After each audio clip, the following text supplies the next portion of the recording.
Assalamualaikum warahmatullahi wabarakatuh. Hari ini kumpulan kami akan membincangkan serta mengupas tentang buku Psychic, P-S-I-K-I-K, Psychic, yang diterbitkan pada tahun 2019 daripada Husna Rosli.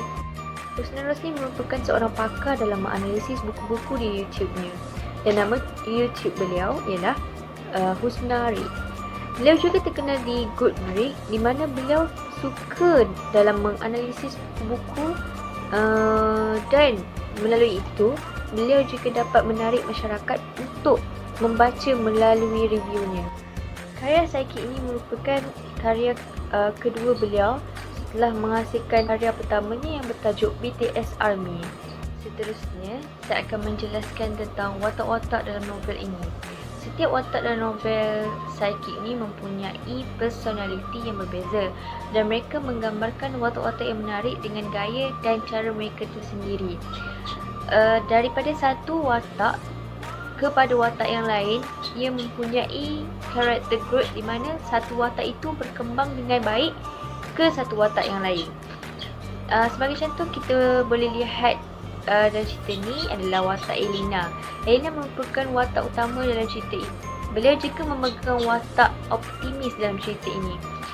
Personality watak-watak dalam cerita ini dirangka dengan baik dan kemas menurut pendapat saya dan rakan-rakan yang lain. Seterusnya, saya akan ceritakan tentang cover buku Psychic ni.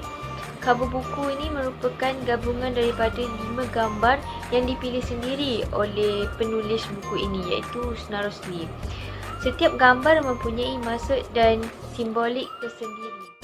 Mengenai ulasan novel Psychic by Husna Rosli, di mana ia menceritakan tentang seorang watak perempuan yang bernama Elena, iaitu seorang pelajar terbaik Institut Cahaya. Elena mempunyai kuasa psychic yang membolehkan dia bermimpi dan mengimbas kembali kenangan lalu. Elena juga merupakan perintis untuk mengubah cara pemerintahan Presiden Karinah yang tidak berperi kemanusiaan. Elena yang ingin mengubah sistem Institut Cahaya kerana dia merasakan sesuatu yang tidak kena terhadap sistem tersebut, di mana sistem tersebut yang menjadikan kaum lelaki sebagai hamba dan binatang. Walaupun perkara kecil yang dilakukan oleh kaum lelaki, mereka akan dibunuh. Sistem ini direka oleh Presiden Karinah. Elena telah diasuh oleh Presiden Karinah disebabkan ibunya yang telah dibunuh oleh bapanya. Bapanya pula dibunuh oleh polis selepas kejadian tersebut. Kemudian, Elena tidak teringat akan kejadian tersebut sepenuhnya dan dia juga tidak tahu bahawa dia memiliki kuasa psychic yang mana merupakan spoiler warisan ibunya. Kemusnahan negara Kaiser dan kekejaman yang berlaku pada wanita dan kanak-kanak membuatkan Presiden Karinah tekad untuk mengubah Kaiser. Lelaki dianggap sebagai punca kemusnahan dan penderitaan pada mereka. Maka lelaki mesti dihukum dengan niat untuk menghapuskan penderitaan dan mengangkat martabat wanita. Jadi disitulah tertubuhnya Institut Cahaya, di mana watak Elena yang menjadi salah satu pelajar di institut tersebut. Okay, hai.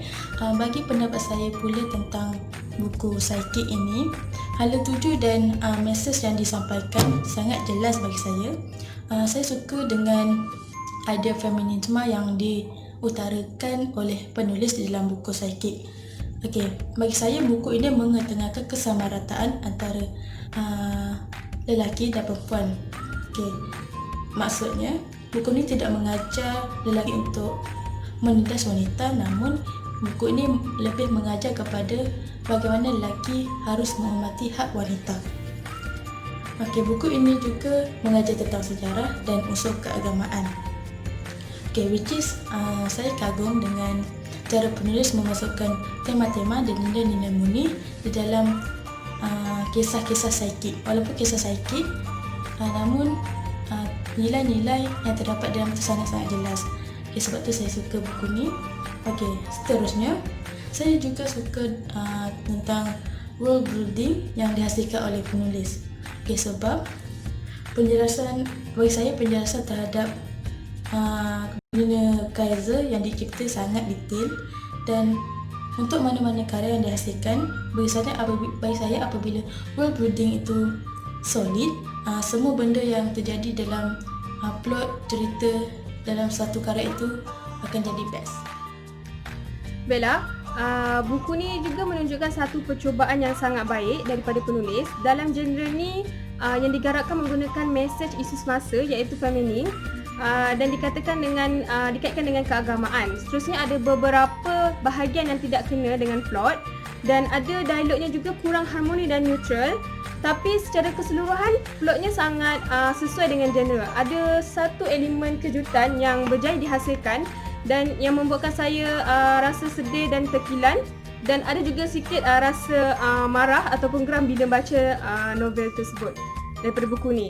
Dan seterusnya buku ni juga membuktikan dunia penulisan kita tidak ketandusan idea yang kreatif dalam genre sebegini. Dan permulaan pada novel ni sangat slow dan agak confused bila baca pada permulaannya. Mungkin kerana penulis tengah nak describe satu-satu supaya pembaca dapat faham apa yang disampaikan. Dan pembacaan saya teruskan juga sebab cerita mengenai perempuan yang menguasai dunia dan lelaki pula menjadi satu hamba dalam novel ni yang menunjukkan pendamping dan pembantu. Plot twist dalam cerita ni ada yang dapat dijangka dan ada juga tidak dapat jangka. Tapi penulis juga bijak mengubah elemen dengan hanya 10% saja yang sama. Jalan cerita semuanya sangat berbeza, dan idea penulis juga ada gaya tersendiri, dan secara keseluruhan novel ni sangat baik dan sangat seronok.